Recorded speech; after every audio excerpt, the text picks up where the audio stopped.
الحمد لله رب العالمين والعاقبة للمتقين والصلاة والسلام على سيدنا محمد وعلى آله وصحبه أجمعين. عن أبي هريرة رضي الله عنه أن رسول الله صلى الله عليه وسلم قال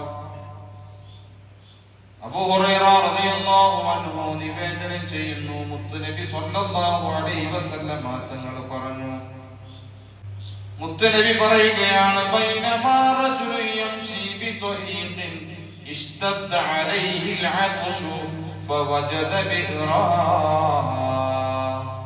ഫനസല ഫീഹാ ഫശരിബ.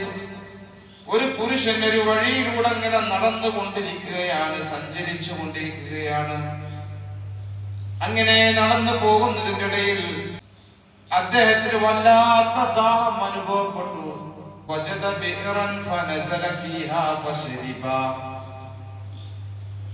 അദ്ദേഹം ഒരു കിണർ കാണുകയും ആ കിണറ്റിൽ ഇറങ്ങി അദ്ദേഹം വെള്ളം കുടിക്കുകയും ചെയ്തു.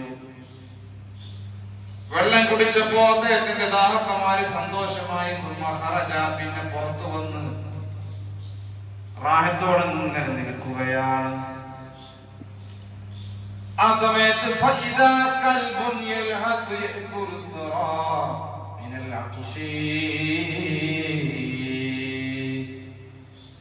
ആ സമയത്ത് ഒരു നായ അതിന്റെ നാവ് ഇങ്ങനെ പുറത്തേക്ക് നീട്ടിയിട്ട് ദാഹത്തിനാൽ വളരെ പ്രയാസത്തോടെ മണ്ണിൽ കക്കിക്കൊണ്ട് നടക്കുകയാണ്. മനുഷ്യൻ പറഞ്ഞു തന്റെ മനസ്സിൽ, لقد بلغ هذا الكلب من العطش مثل الذي كان قد بلغ مني. അല്പം മുമ്പ് എനിക്കുണ്ടായിരുന്ന അവസ്ഥ, അല്പം മുമ്പ് ഞാൻ വളരെ പ്രയാസത്തിലായിരുന്നു. എന്റെ തൊണ്ട വറ്റി വരണ്ട് വെള്ളത്തിന് വേണ്ടി വല്ലാത്ത ആഗ്രഹിച്ച നിമിഷം ആ മനുഷ്യനെ ഓർക്കുകയാണ്. എന്നിട്ട് അതുപോലൊരവസ്ഥയിലേക്കാണ് ഈ നായയും വന്നു ചേർന്നിട്ടുള്ളത് എന്ന് ചിന്തിക്കുകയാണ്. അങ്ങനെ അദ്ദേഹം കിണറിലേക്ക് ഇറങ്ങുകയാണ്.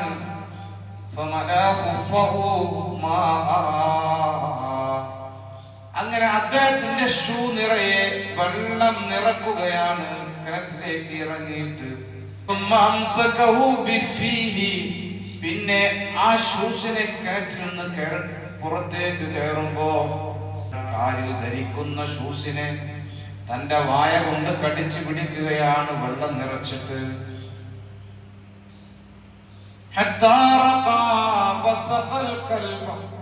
അദ്ദേഹം മുകളിലേക്ക് കയറിയിട്ട് ആ നായയുടെ ദാഹം തീർത്തു കൊടുത്തു. ഈ നായെ തൊട്ടാൽ 7 പ്രാവശ്യം കഴുകണം, 1 പ്രാവശ്യം മണ്ണ് കലക്കിയ വെള്ളം കൊണ്ട് കഴുകണം. എന്നാൽ പോലും ആ നായക്ക് ദാഹം വന്ന് കഷ്ടപ്പെട്ട് പ്രയാസപ്പെട്ട് അത് മണ്ണിലൂടെ അങ്ങോട്ടും ഇങ്ങോട്ടും ഓടി നാവ് പുറത്തിട്ട് വളരെ പ്രയാസങ്ങൾ കാണിച്ചപ്പോ ഹൃദയത്തിൽ റഹ്മത്ത് തോന്നിയ മനുഷ്യൻ തന്റെ അവസ്ഥ ആലോചിച്ചു, ഞാനും ഇതുപോലെ പ്രയാസപ്പെട്ടിരുന്നല്ലോ. فشكر الله له فغفر له. قال رسول الله സ്വല്ലല്ലാഹു അലൈഹി വസല്ലം തങ്ങൾ പറയുകയാണ്, അദ്ദേഹം അല്ലാഹുവിന് നന്മ ചെയ്തു. മാത്രമല്ല ആ സന്ദർഭത്തിൽ റബ്ബ് സുബ്ഹാനഹു വ തആല ആ മനുഷ്യന് പുറത്തു കൊടുക്കുകയാണ്. ഒരുപാട് നിസ്കരിച്ചത് കൊണ്ടല്ല, ഒരുപാട് നോമ്പനുഷ്ഠിച്ചത് കൊണ്ടല്ല, ഒരുപാട് നേരം സൽക്കർമ്മങ്ങൾ ചെയ്തത് കൊണ്ടല്ല. ചില പ്രവൃത്തികൾ അങ്ങനെയാണ്. ആ പ്രവൃത്തി മതിയാകും നമുക്ക് രക്ഷപ്പെടാൻ. ചില സംഗതികൾ അങ്ങനെയാണ്. ആ ഒരു ചെറിയ പ്രവൃത്തി മതിയാകും അല്ലാഹുവിന് നമ്മെ ഇഷ്ടപ്പെടാൻ. ഫഗഫറ ലഹു. ആ സമയത്ത് അല്ലാഹു സുബ്ഹാനഹു വ തആല അദ്ദേഹത്തിന് പുറത്തു കൊടുക്കുകയാണ്. ഖാലൂ, സഹാബത്ത് ചോദിച്ചു, യാ റസൂലല്ലാഹ്, അല്ലാഹുവിന്റെ ഹബീബായ നബിയേ, ഇന്ന ലനാ ഫിൽ ബഹായിമി അജ്റാ. മൃഗങ്ങളുടെ കാര്യത്തിൽ നിങ്ങൾക്ക് കൂലിയുണ്ടാകുമോ നബിയേ? അപ്പോൾ മൃഗത്തിനെ സഹായിച്ചാലും മനുഷ്യനായിരിക്കുന്നില്ല, മനുഷ്യനായിരിക്കണമെന്നില്ല, അതിലും കൂലിയുണ്ടോ എന്നാ ചോദ്യം. قال رسول الله صلى الله عليه وسلم في كل كبد رطبة نجرا. എല്ലാ പച്ചയായ, എല്ലാ കരളുള്ള ഹൃദയമുള്ള ഏതിനെ സഹായിച്ചാലും നിങ്ങൾക്ക് കൂലിയുണ്ട് എന്ന്, എല്ലാറ്റിലും അങ്ങനെയുള്ള എല്ലാ വസ്തുക്കളിലും നിങ്ങൾക്ക് കൂലിയുണ്ട് എന്ന് ഹബീബുനാ വശഫീഉനാ റസൂലുള്ളാഹി സ്വല്ലല്ലാഹു അലൈഹി വസല്ലം. റഹ്മത്ത് അല്ലാഹു നൽകണം ഹൃദയത്തിൽ, കാരുണ്യം അല്ലാഹു നൽകണം ഹൃദയത്തിൽ. അതുകൊണ്ടാണ് ഹബീബായ റസൂലുള്ളാഹി സ്വല്ലല്ലാഹു അലൈഹി വസല്ലമ തങ്ങൾ പറഞ്ഞത്, അർറഹീമൂന യർഹമുഹുമുർ റഹ്മാൻ യർഹമു മൻ ഫിൽ അർദി യർഹമുകും മൻ ഫിസ് സമാ. അർറഹീമൂന യർഹമുഹുമുർ റഹ്മാൻ, കാരുണ്യം ചെയ്യുന്നവർക്ക് റബ്ബ് സുബ്ഹാനഹു വ തആല, റഹ്മാനായ റബ്ബ് കാരുണ്യം ചെയ്യും. റഹ്മാൻ, റഹീം. അതുകൊണ്ട് ഭൂമിയിലുള്ളവർക്ക് നിങ്ങൾ കാരുണ്യം ചെയ്യുക, എന്നാൽ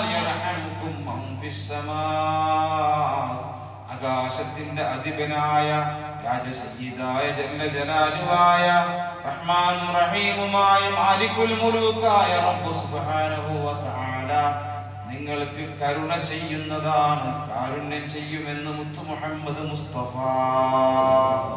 നമുക്ക് അല്ലാഹുവിന്റെ റഹ്മത്ത് കിട്ടാനുള്ള വഴിയാണ് മറ്റുള്ളവർക്ക് നമ്മൾ കാരുണ്യം ചെയ്യുന്നത്. അല്ലാഹു തൗഫീഖ് നൽകട്ടെ. എന്നാൽ നേരെ എതിരുണ്ട്. നല്ലൊരു സ്ത്രീ ഒരു പൂച്ചയെ ഭക്ഷണം കൊടുക്കാതെ കെട്ടിയിട്ടതിന്റെ പേരിൽ, ഭക്ഷണം കൊടുക്കാതെ കെട്ടിയിട്ട ആ പൂച്ച ചത്തുപോയതിന്റെ പേരിൽ ആ സ്ത്രീ നരകത്തിലേക്ക് പോകേണ്ട അവസ്ഥ വന്നു. ഇതും എന്തവിടെയൊക്കെ ചിന്തിക്കണം. കാരുണ്യം, ഹൃദയത്തിൽ കരുണ ഉണ്ടെങ്കിൽ അല്ലാഹു സുബ്ഹാനഹു വ തആലയുടെ കാരുണ്യം. ഒരു പൂച്ചയെ കെട്ടിയിട്ട് അതിനെ പട്ടിണിക്കിട്ട് ഉപദ്രവിച്ചതിന് കൊല്ലുക റഹ്മത്തല്ല, കാരുണ്യല്ലോ. കരുണുള്ള ആൾക്കാർ ചെയ്യും. അതുകൊണ്ട് മുഅ്മിനീങ്ങളെ, നന്മയുടെ വഴികൾ ഒരുപാടുണ്ട്. നമുക്ക് കഴിയുന്നത് പോലെ അതിൽ പ്രവേശിക്കുക. റബ്ബ് സുബ്ഹാനഹു വ തആല അവന്റെ ഇഷ്ടദാസന്മാരിൽ, സ്വാലിഹീങ്ങളിൽ, സജ്ജനങ്ങളിൽ നമ്മെ എല്ലാവരും ഉൾപ്പെടുത്തട്ടെ.